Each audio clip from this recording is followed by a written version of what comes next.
Hey there, welcome to another Queer Money Live. Welcome to a very special Queer Money Live. When I was typing in the title for today's Queer Money Live, I was thinking of back in the day when they used to say, tonight on a very special Blossom, or tonight on a special Facts of Life. Yeah. So there's Dave and I wanted to talk about something that we don't think our community talks enough about, and that's our spiritual health. As we told you a couple weeks ago, or alluded to a couple weeks ago, we've been personally, the two of us have been going through some challenging times, and we wanted to share those challenges with this group and talk about what's been working for us to help us sort of overcome those challenges. So we've gone all over the country, and we've written for several platforms, and we have our own podcast and our blog and everything. And we tell our story about how we got into credit card debt and what we learned in the following years about ourselves and how we got into that credit card debt. You know, the fact that we had credit card debt wasn't actually the disease. Hi, Fred. Hey there, Fred. Hey there, Allison. The fact that we had credit card debt was really us. Hey there, Max. Welcome to the show. The fact that we had credit card debt was a symptom of a disease. And it took several years for David and I to realize what that was. And after peeling back the onion for several years, we realized that for us, it came down to two things. One, we were trying to make up for childhoods that were a little bit challenging, that weren't entirely welcoming and open to LGBT people. David grew up in a very religious household. My parents were somewhat religious and very conservative. So being gay was not good growing up. And so we had that to overcome. And then, you know, school was challenging as it is for everybody, but especially so from an LGBT perspective. And then when we finally became adults and we were out of the closet and we found our community of other, for us, mostly gay men, but the LGBT community, we had such an inferiority complex about ourselves that we were so desperate to be accepted by our new community that we would do whatever it took to be included. And that oftentimes meant spending way beyond our means. We needed to have the right clothing, the right travel, the right cars.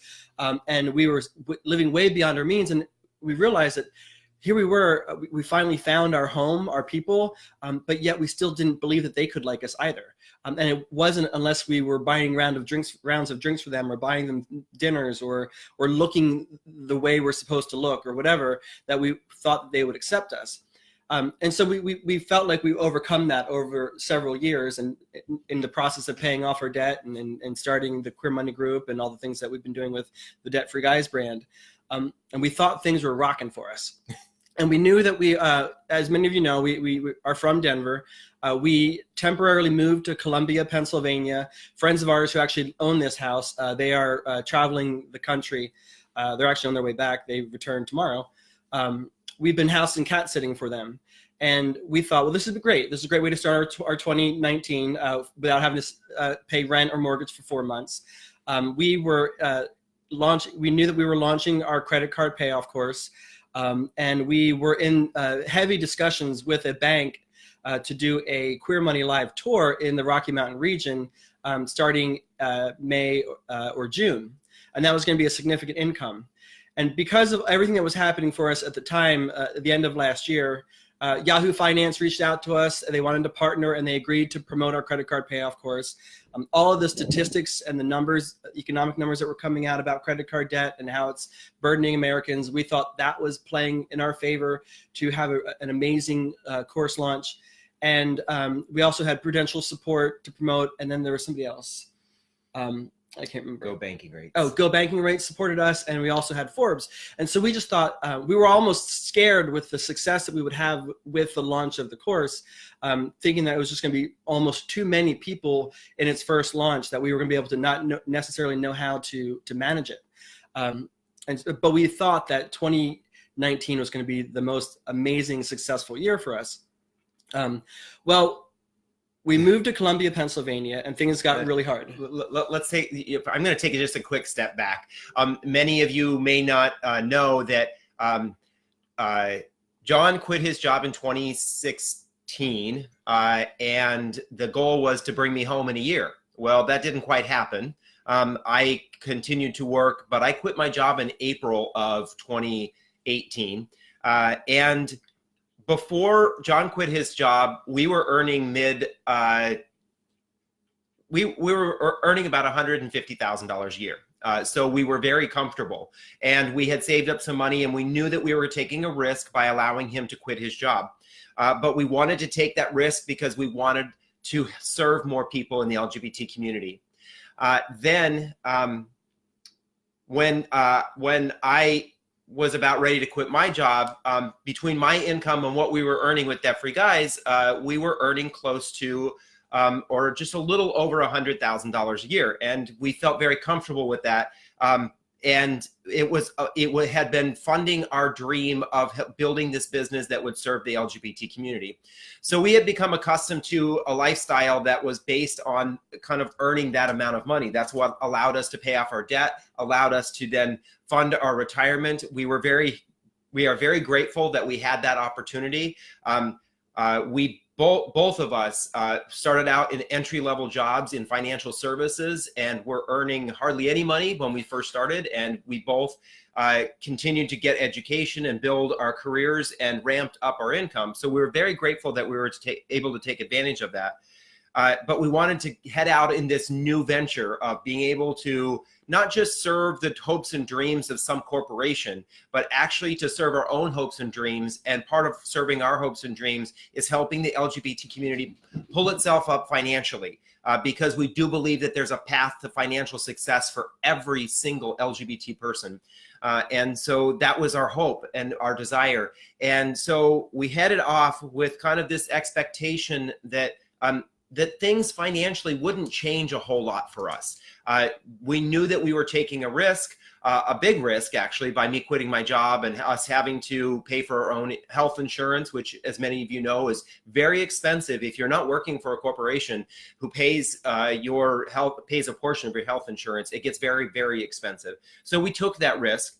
But again, as John said, we had this belief that in January things were going to be fine, because we were going to launch our credit card payoff course. There are literally millions of people in America who need that information, but we felt thousands of people in our group, in the Queer Money Facebook group, and individuals who follow us on our blog. We thought all of these people need this information. It's going to be no problem for us. Exactly. And then we moved to Central Pennsylvania with these super high hopes. But I don't know if you're familiar with Central Pennsylvania, but it's, if you ever heard the song Allentown by Billy Joel, it's a lot like that. It was an old steel town. It had its boom several decades ago, but it's not been the happiest of times the last several decades. It's very challenging. And for a gay couple, it was a little bit concerning for us. We weren't sure how accepting they would be of a gay couple. And I think I hide it well, but apparently I don't. No, he doesn't. I probably don't hide it very well either. We actually did have a woman the other day on the street ask us if we were buddies. And we said, well, what do you mean by buddies? And she said, you're buddies. And they're like, what? And she said, you're gay. And they said, yes, yeah. We are. So we kind of wanted her to say it, which she was totally fine with, which was great. It was nice having a conversation with her. But we came to Columbia with a lot of preconceived notions about what to expect from a working class town, Central Pennsylvania. And that was a bias that we brought, because I have to say that every single person we've met in Columbia has been super nice. Now, we haven't come out to everybody. Sometimes I think it's probably easier to tell than others, but everybody has been super nice. And I don't know how they vote. I don't know what their religious beliefs are, but fundamentally, everybody we've met has been a nice person. But needless to say, we were still somewhat uncomfortable necessarily being ourselves. And the launch of our course didn't necessarily go the way we had hoped. It performed as on par with the average of course launches for their first iteration. So for that, we should be happy, because there are tons of people who create products that they want to serve their community with, and that go nowhere. So we're super grateful for that.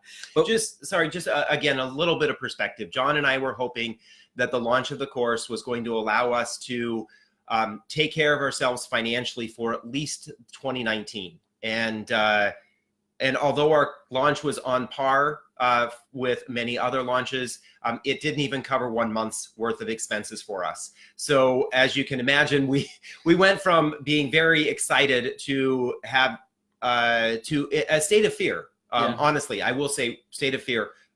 We actually, both of us, entered back into a state of, I'll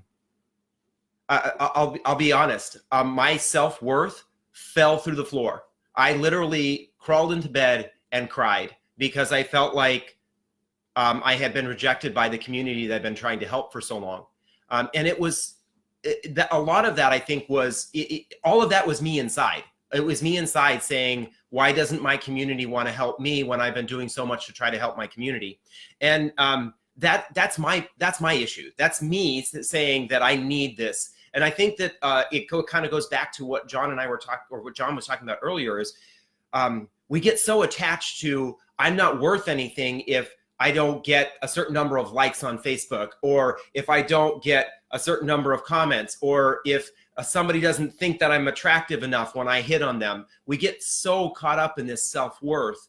And this was an example of where John and I got caught up again in our self-worth being attached to what somebody else does rather than what we were doing ourselves. Exactly. So, so what we thought was going to help us support us for an entire year barely would cover a month. And then the bank we were talking about in the West about the Rocky Mountain tour, shortly after that decided to back out.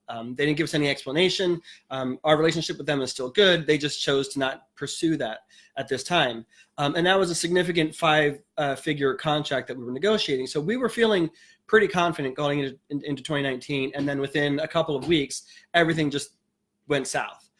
And so on top of our business goals seemingly not going to be being attainable for 2019, we were in this new town where we did not feel at home.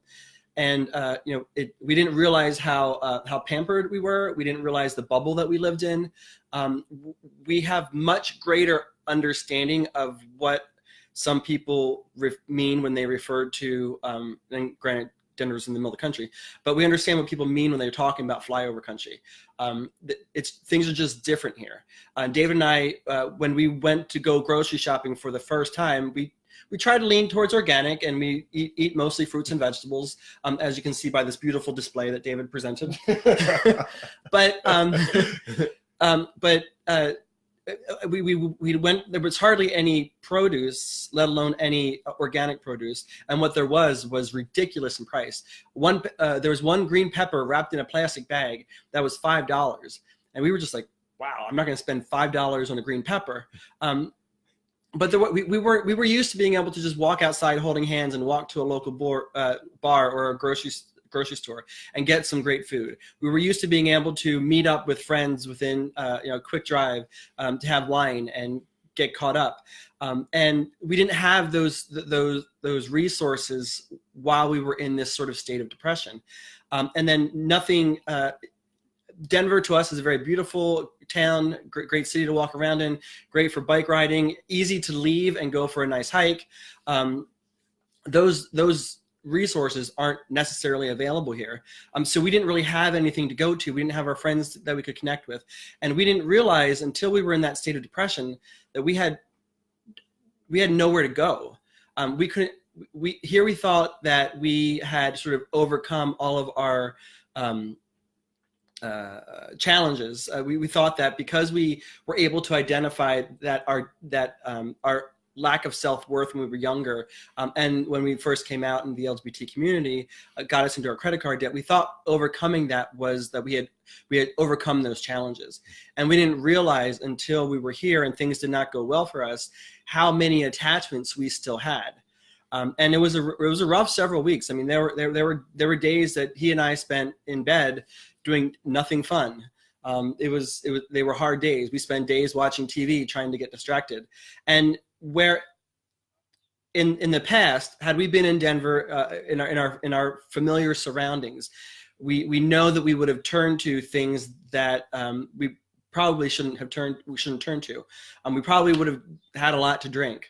Well, that opportunity wasn't really available here. In fact, the liquor store which is state owned, has not been open for like at least 2 months. It closed, I think, mid-February, which was almost in line with when John and I were really at our lowest point. Yeah. Maybe that was the universe saying, hey, you guys don't need to go to the liquor store. Yeah. Hey, Dan Twain, it's good to see you. And Dave and I like a good martini. He loves vodka. I love gin. We both like the more expensive brands. We love wine. And so we would have turned to that. We also would have probably turned to dining out at some fancy restaurants just to make ourselves feel better, to satiate ourselves. The Cherry Creek Mall was only walking distance from where we last lived, and we probably would have gone over there and spent a bunch of money buying clothing. Shopping. Clothing we didn't need, exactly, going for therapy shopping. And all these things, we did not realize that what we thought were things that were just our standard of living, that we thought were things that we had worked for and earned, and in a sense had a right to, that these and other idiosyncrasies and behaviors were really attachments that we had that often can mask the truth about how we feel about ourselves or the way our lives are going. We didn't have any of those things to turn to. We literally had nowhere to go except for staying in this 500 square foot house and deal with each other. And so it was like, and there were times that we definitely had crying matches. We had yelling matches. The cats got scared. Literally, there were times when we were yelling where they would run and leave the room, but then they would come back to us and they would reach up with their claws and put them on our legs, kind of like saying, "Hey guys, stop." Yeah. So it was kind of funny that they were like, you guys need to stop yelling at each other." Stop yelling. And we just had an interview earlier today, and we quoted how the LGBT community has a disproportionate number of people who are addicted to drugs and alcohol. And I think from mine and David's perspective, what we went through the last 3 or 4 months is maybe part of the reason of why so many in our community struggle with drugs and alcohol, even if it's just something that we do on one night a weekend. It isn't necessarily a problem, but it's a temporary escape that actually doesn't add value to our lives. And if we continue to mask any challenge, any bad feeling, any slight microaggression we have toward ourselves, with just, whatever, I'll go on a shopping trip, or let's go have sushi, or I'm going to go dancing and get some ecstasy and dance all night long. Whatever our proclivities are, very often we can use those to prevent us from actually getting to the truth, getting us to actually address problems that we might actually have been carrying our entire lives. David and I thought we were healed. We thought we were good. Here we are going around telling other people, hey, this is what you can do, and we were there too, and we can help you, and if we can't help you, help yourself, but at least take this as an opportunity. And really, we got smacked hard in January and February, and there were so many layers of the onion that we hadn't peeled back yet. And I'm not saying that we are there yet. We're definitely not the Dalai Lama. No. But I think it was just a very eye-opening experience for the two of us that we didn't realize how much work we still had to do. And if it wasn't for the fact that we had no attachments that we could turn to, that we probably wouldn't have done some of the work that we've done since we sort of hit another definition of our rock bottom. Yeah, I think that one of the things that really kind of struck me is that we got caught up in what we'll mention this book in a second, but one of the books that we ended up reading, we got caught up in this idea of ego. Now it's not in the ego as in you've got a big head, and you're all about yourself. The ego is our attachments to things. So like, for example, when we cheer for our home team and they win, what do we say? We won, right? Or we identify ourselves as from a particular state. When you're watching a comedian and they mention a state and everybody cheers from that state, they're like, yeah, that's my state. That's us getting attached to something that's outside of ourselves. And that was what we started to realize is we are really attached to things on the outside rather than to what's on the inside. We personally. Yes. And society in general, look at the vast majority of people, we identify with things.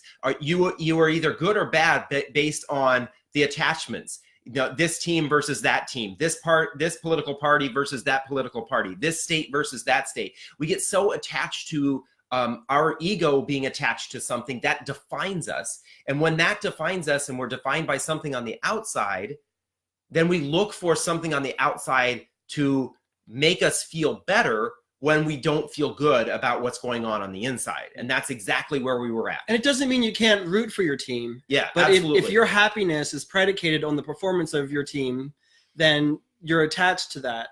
We're attached to that. And then, as David said, then if things don't go well, or even if things go well, right? How many times you're like, my team won.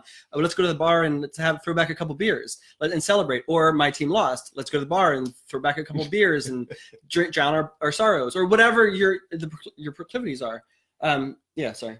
But I was kind of thinking about this whole idea. Like, I see this a lot online, especially in Facebook, where a lot of people complain about not being happy because they're not in a relationship. So their attachment to being happy is based on being in a relationship. And so I was just thinking about this, and John and I were discussing it earlier today. If you knew that somebody wasn't going to be happy until they were in a relationship, that means that they're not happy now. Does that make them a desirable candidate to be in a relationship? You want them to be happy. You want to be with a happy person, right? And you want them to be happy beyond them having to be happy because of being in a relationship. Because that means as soon as the relationship isn't working out exactly as you had hoped it would, then all of a sudden your happiness goes away. And that is, I think, a big thing with our attachment to material things, especially in the LGBT community, and especially gay men. We get so attached to my happiness is tied up in having the newest or the nicest this or that, or taking this kind of vacation, or being able to tell people I've been doing this or that.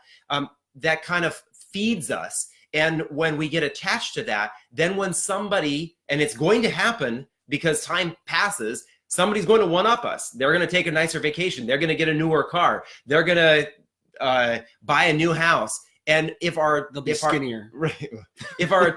happiness is attached to that, like it has been in many cases for John and me, then what do we feel like we have to do? We feel like we have to chase it, right? We have to chase after that. Well, they got a new car. I got to get a newer car. They got a nice house. We've got to do something to our house to make it nicer, or we've got to get a bigger house. You know, and it's not just our community. This is pervasive in our culture. Right. That this is the way that we think. We get so attached to our self-worth and our happiness being about things, and that's kind of, I think, why John and I said we gotta take a step back. And it's not just things as the material things. It's objects as Eckhart Tolle refers to it. It could be your object could be how someone else perceives you, how they treat you. It could be how an institution or a party is treating you. It's not necessarily just the material things that we get attached to. We get attached to other people's perceptions of us, and we have no control over that. And if they don't respond the way we want them to respond, then that kind of then that manifests in other bad behaviors. Yeah. Which can often be drinking, alcohol, drugs, sex, whatever. It could just be therapy shopping. It could just be dining out. And if you're always, what David and I have learned is that if we always have those things to turn to, then we actually never give ourselves the opportunity to peel back the onion and figure out what's going wrong here. I mean, we could totally change our mood by going to a nice sushi dinner and having some sake. But if we always have that to go to, we never actually address a problem that's been with us since probably, as some scientists say, we start creating our personality with as young as 5 years old. And those first few formative years are super big foundation with how we live our lives, even into our 80s and 90s and 100s. And so if we never actually address those things, then we actually can never actually self-improve or reach what some people might call enlightenment. Yeah. What was interesting is the thing I liked was in the book, Eckhart Tolle talked about, and this is the book, one of the books that we're referring to is Eckhart Tolle's A New Earth. And it is about uncovering who you are inside. But one of the things I thought was so interesting is that infants start to develop this mine label, right? So with a toy, as young as 2, or as soon as they can say mine or understand the concept of mine, is when they start to attach to a particular object. And you've seen a kid. What happens when if you have your own children, or if you have a niece or nephew, if you take a toy away from them, especially in a situation where you want them to share it with someone else, what happens to that child, right? They just go ballistic. They scream and cry, or they yell, "It's mine," and we know that how that happens. Well, that is something that we learn and we cultivate all throughout our lives. And in many cases, it is damaging to us and our ability to live a fulfilled life, because we have this attachment. It has to be mine, has to be my house, has to be my team, has to be my, whatever the case may be. We get attached to this mine, and I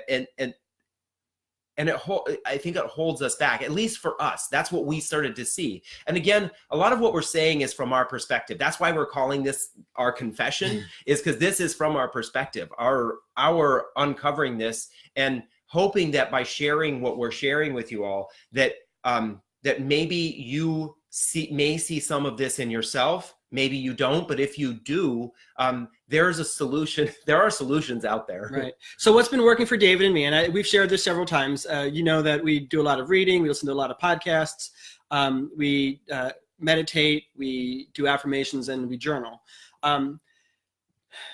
We didn't realize how superficial all of our exercises were until we went through this state of depression and really tried to go even deeper. We've always enjoyed and found value in doing them, but we've sort of taken them to another level. And I'll say, we are reading Eckhart Tolle's A New Earth. Definitely a great book, and we'll talk about that more. I think probably the most effective book that we've been reading. I read it earlier. Which is stained with my turmeric juice from in the morning. Yeah. I read this the end of last summer. David just finished it. It's Dr. Joe Dispenza's Breaking the Habit of Being Yourself. And he talks about the science of, for lack of a better word, the law of attraction. I don't know what your perceptions or belief are with quantum physics, the law of attraction, universal law, sort of the secret stuff. A lot of people don't accept it. It seems a little bit hokey. But what he does is he provides the science behind it, and he takes it down to actually the anatomical level of how the law of attraction works, in that we all live in a vibrational universe, and we are actually vibrational beings. And so he talks about how that, where we fit into the universe, how our vibration affects our reality. And he talks about how most of us are attached to things that aren't serving us. And he provides exercises in how to overcome that. And David and I are going, he's a big advocate for meditation. And so we've been following his exercises in improving, I wouldn't say improving, but his exercises in meditation on breaking the habits of being ourselves. David has had a much better return on that than I have so far, although I had a really great session today. But David has had some meditation experiences where so in the morning we meditate, and we're up to about 11 minutes now. We listen to music on the same iPad. We put our headphones in, we listen to music, and then the alarm goes off and stops us. And 2 or 3 times now in the last couple of weeks, we'll end our meditation session, and I'll open my eyes, and David's crying. Yeah, I'll just share with a lot of you, because of my upbringing. I think especially because of the way I was treated by my father, I have a very deep-rooted lack of self-worth. I have struggled with it in many ways, and it's manifested itself in lots of different both constructive but destructive behaviors in my life. And one of those is shopping or spending money. I know that Fred, we've talked about this in the credit card payoff group. I would spend money on my friends because I wanted I felt I needed those people. That was one of the destructive behaviors that many people thought I was just being generous. But for me, it was a destructive behavior because I wasn't addressing who I really was.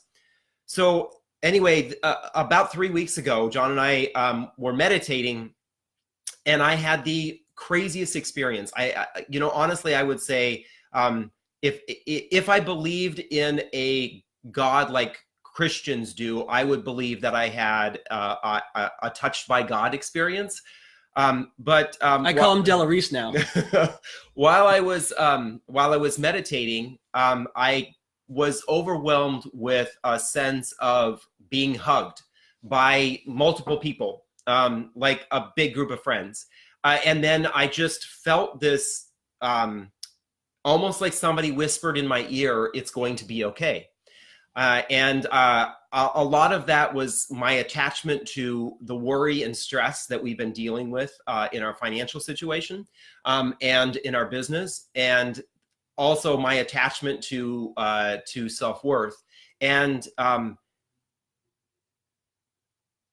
I think that since then, my self-worth has changed. The conversation I have in my head has completely changed.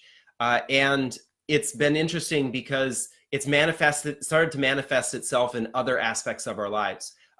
I have cut back on the amount that I drink. When we go out, it wasn't uncommon for me to have a couple of cocktails and a glass of wine over a 2 to 3 hour period. And now I've scaled that back. And I think part of it is because I started to recognize that some of those behaviors were still trying to mask a feeling inside. And now I don't feel like I have a feeling inside that I need to mask, or at least it's not as pervasive, this feeling inside that I need to mask. So that's just, I didn't want to go too much into that, but it is the most interesting experience I've had in my life.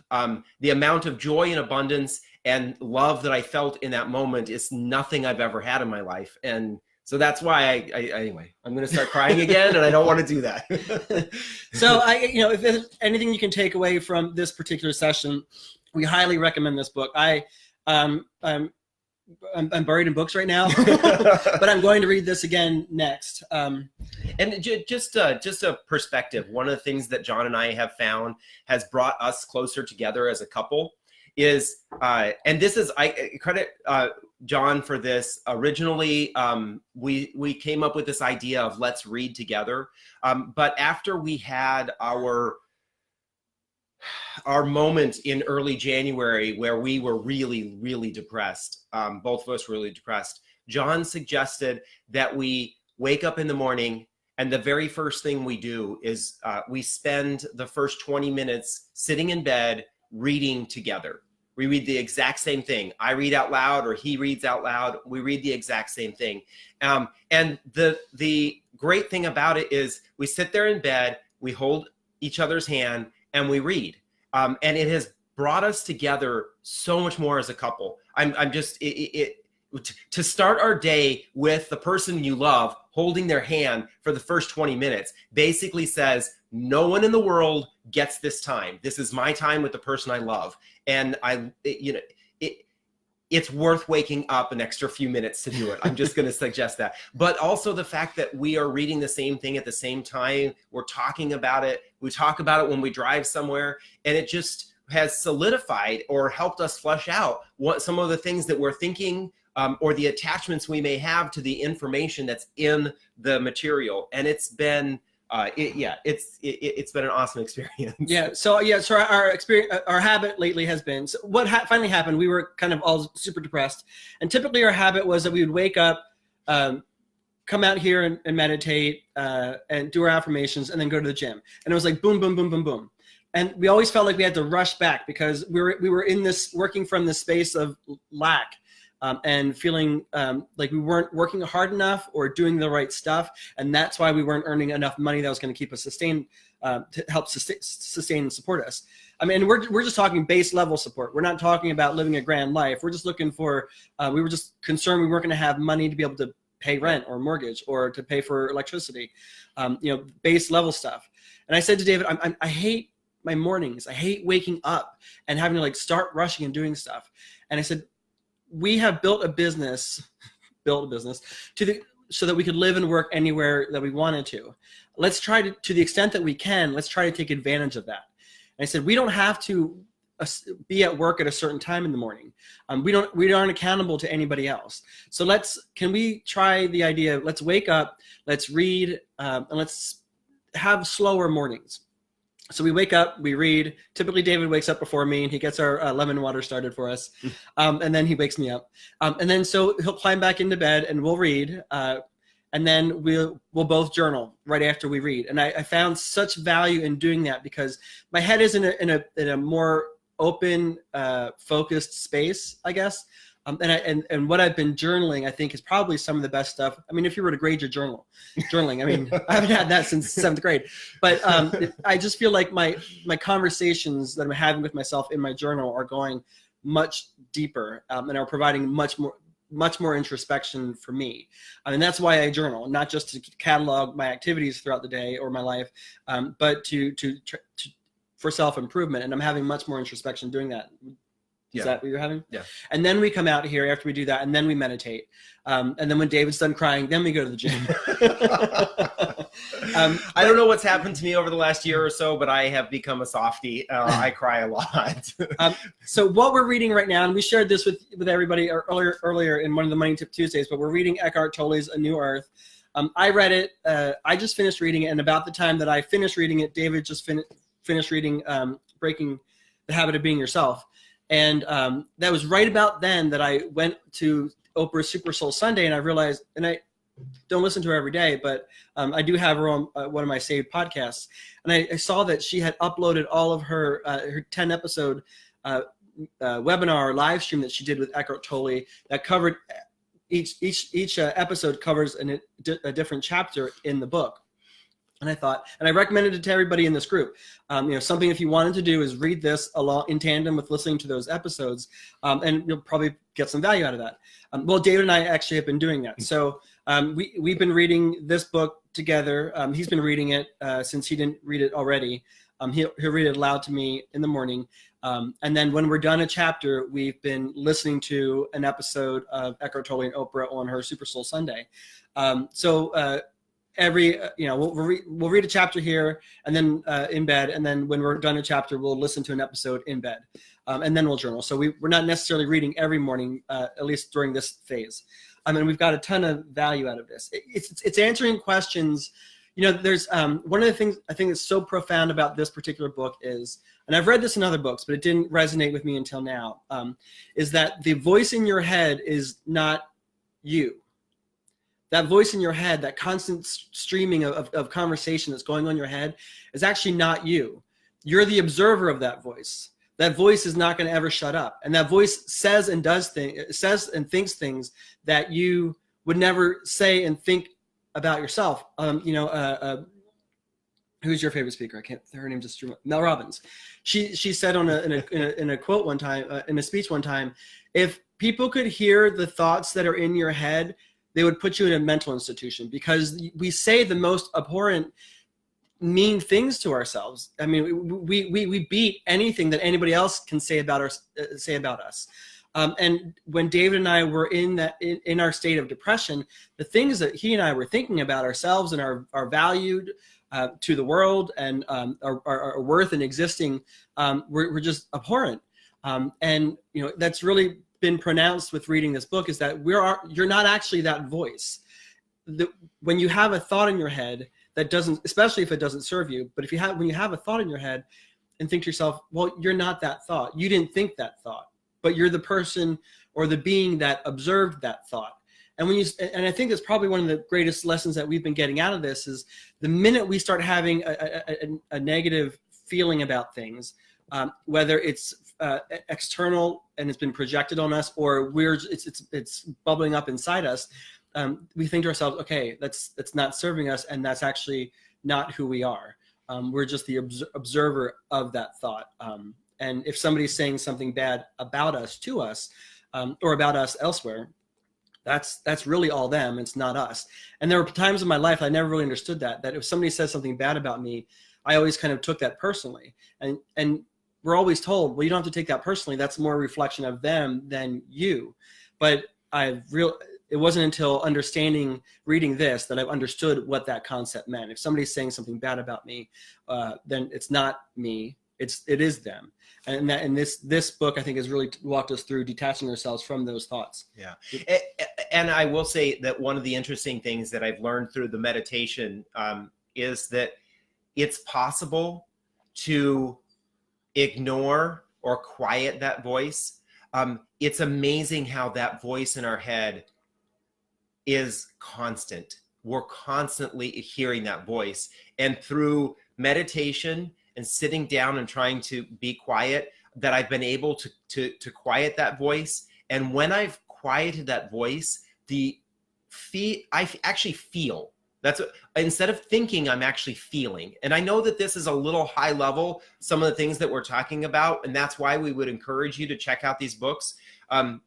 Or there are other people, especially there are some people in the LGBT space that are talking about this. And if you have an interest, seek them out. But the reason why I am so attached to that, which I shouldn't necessarily be attached to it, but I don't know if I've ever really felt something all my life. All I've been doing is listening to this voice in my head. The voice in my head, I think, was trained by maybe the people outside of me, my parents, my family, my classmates in school, what I was hearing in church, all of this negativity that I got all my life. It basically said, okay, this is how you talk to yourself. This is how you talk about yourself. Right. So that's what that voice kept on saying to me is, I'm bad. I'm not worth it. I need to buy things, or I need to eat this food or drink these drinks to make myself forget all of that, or to cover that up, to make that go away. And then now finally I feel like, and it's only a couple of minutes at a time, but that voice is going away. And I literally used to tighten up. I would find myself being, that was one of the ways my body would manifest what I was thinking, is that I would get physically tight. I would tighten up. I would hold on. And the way that I'm relaxing now is I've never been able to relax like this before. And I'm finding that it's making me happier than any physical thing that I could have or buy or drink or smoke or whatever the case may be. Any of those things, none of those make me as happy as me relaxing and just being myself. Yeah. And then the other book that I wanted to share with everybody, and I think I shared this earlier in the group as well, is Playing the Matrix by Mike Dooley. I found this a little bit challenging to read. The first half I found challenging until I was grasping his concept. Basically what he does is he explains this chart that he's created throughout his professional career. And it was really way over my head until about halfway through the book. And then I was like, wow, this is super profound and applicable. It's a little bit more strategic in using quantum law to affect your life. Ideally for the positive, but you can use it for the negative if you want. And so I'm going to read this again because I think it's super profound, and I want to make sure I understand what I missed the first time. So I wanted to share this again, even though we're not currently reading it. But basically, what we wanted to do was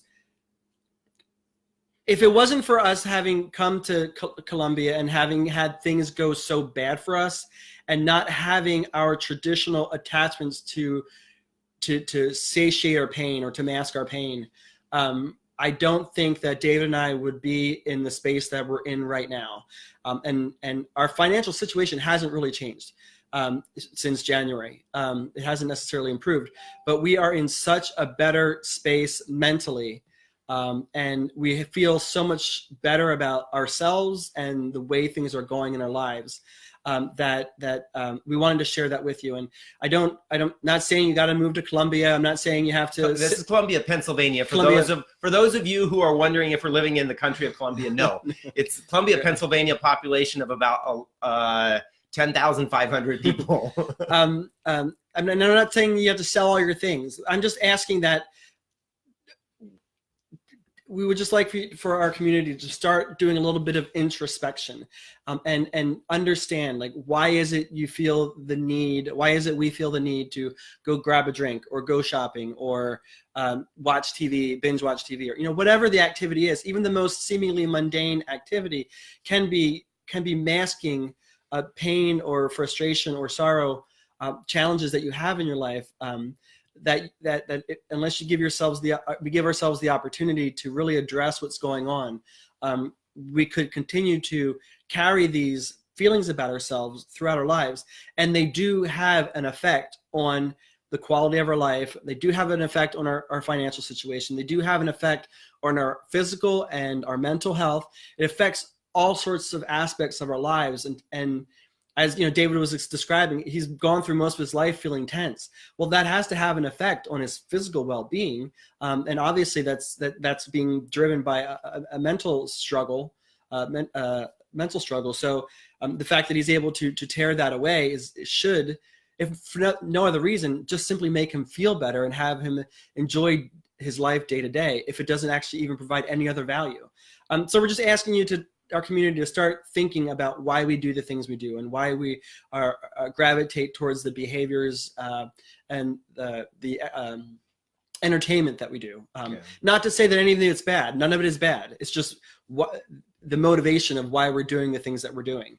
It is, I think, what we need to start asking ourselves. Yeah, I would just add that many people in our community have asked us, why is it so expensive to be gay? Or why do we feel compelled to do these kinds of things?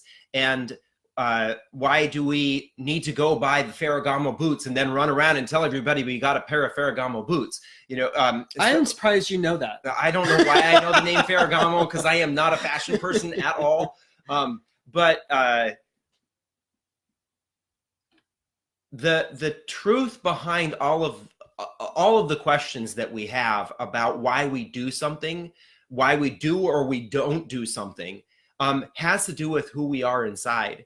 And if we want to change anything about ourselves, whether that's to get out of debt, to find the right husband or wife, to find a job that is fulfilling and actually will make us the money that will help us live the life that we want. And especially for so many in our community who struggle financially because of their income, so much of this is tied up with who we believe we are inside. And all of that is literally attached to our belief systems. And if we can break down the bad belief systems that we have been feeding ourselves or been fed by someone else, if we can break those down and get rid of them, that's when the debt will start to go away. That's when the relationships will start to happen. That's when your self-worth will start to increase. It's so interesting. John and I had the opportunity this last week to pitch a company, and we came up with a certain dollar amount as to what we were going to pitch them.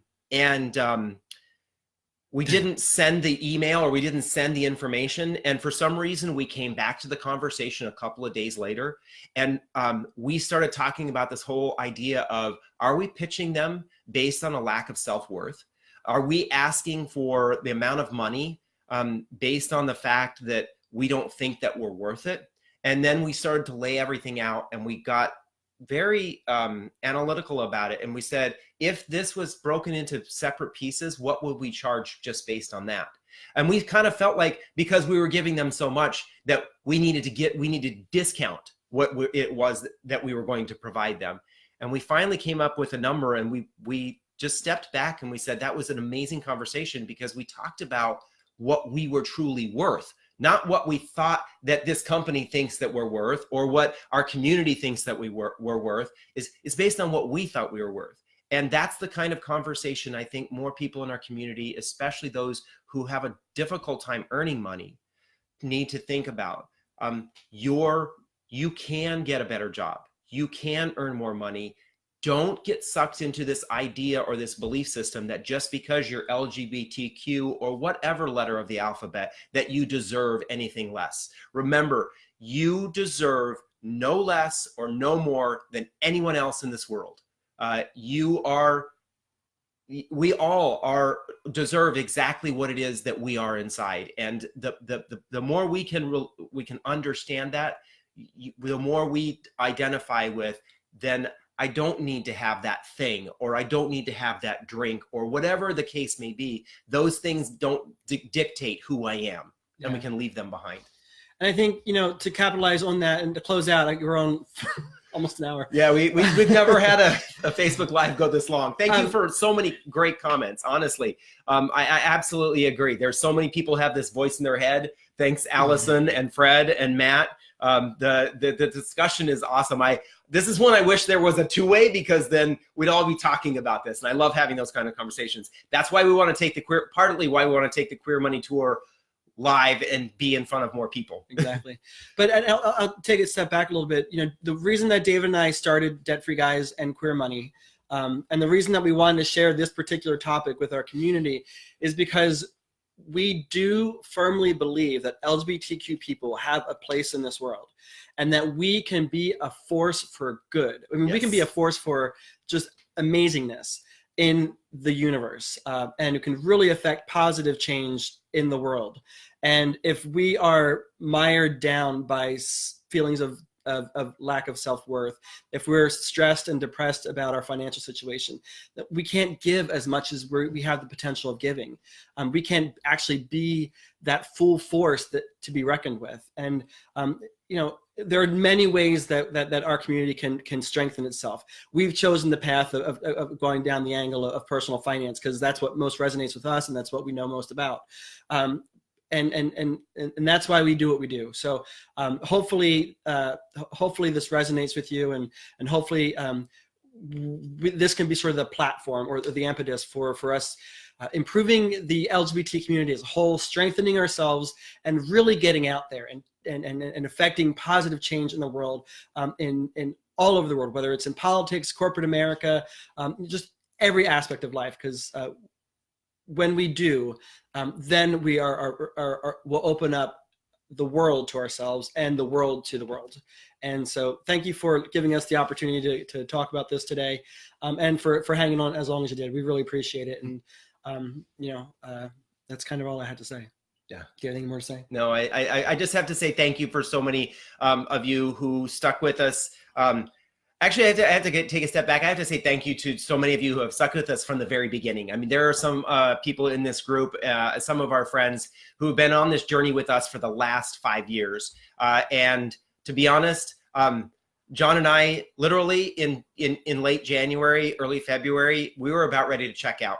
We were about ready to shut down the groups, to shut down our website, to give it all up and go back to the 9 to 5 of clocking in, clocking out, going on vacation, drinking on the weekends, eating lots of gourmet food because we love that. And I'm glad that there have been some people in this group and in who have conversed with us one-on-one. Still reminds me that this is, even though this is small, we still need this. Exactly. So thank you very much. I don't know what we're going to talk about next week. So we'll send an invite and an update later on this week. But thanks a lot for your time. And if you have any questions, feedback, concerns, let us know. We're always here. Thank you very much.